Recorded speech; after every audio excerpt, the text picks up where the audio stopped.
दिवाली में item bomb है, नया धमाका बड़ा इसमें दम है।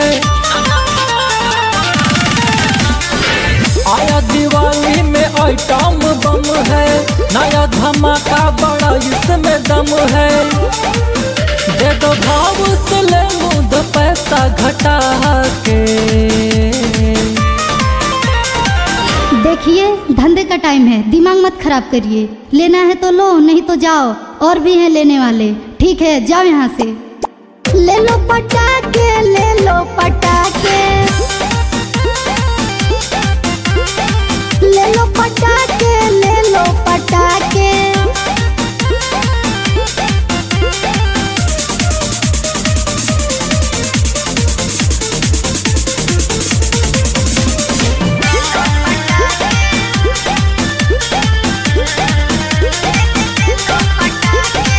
मार दो चौका, यही है मौका, सब मिलेगा मांगो।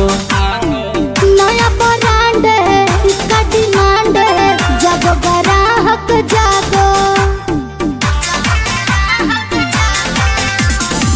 मार दो चौका, यही है मौका, सब मिलेगा मांगो। नया ब्रांड है, इसका डिमांड है, जागो ग्राहक जागो। क्या है गारंटी, कितना इसमें दम है, बोलो फटाफट तेरी कसम है। पीछे वाला दिखाओ, आगे वाला हटा के। अरे आगे पीछे वाला क्या है, सबका भाव सेम ही है। मैं भाव से ही दे रही हूँ, आप लोगों को तो बस फ्री में चाहिए। ले लो पटाखे, ले लो पटाखे, ले लो पटाखे, ले लो पटाखे।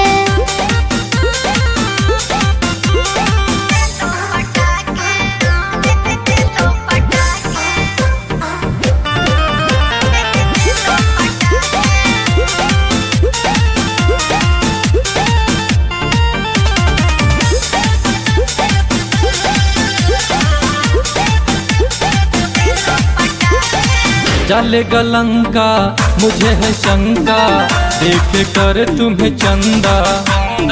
जितना दिखेगा उतना बिकेगा, यही है मेरा धंधा। जलेगा लंका, मुझे है शंका, देख कर तुम्हें चंदा। जितना दिखेगा उतना बिकेगा, यही है मेरा धंधा। पिंटू का मन सुशील का भी मन है, बोलो तुम्हारा सब कितने का धन है। बिके आज से कैसे रखोगी बचा के। पूरा जिला सुल्तानपुर में पता कर लीजिए, कादीपुर, सूरापुर, दोस्तपुर मेरे जैसा कोई नहीं देगा। ठीक है, रही बात बीके अजय रंजन की, तो मैं उनसे बात कर लूंगी। ले लो पटाखे, ले लो पटाखे, ले लो पटाखे, ले लो पटाखे। लेना है तो लो, नहीं तो जाओ।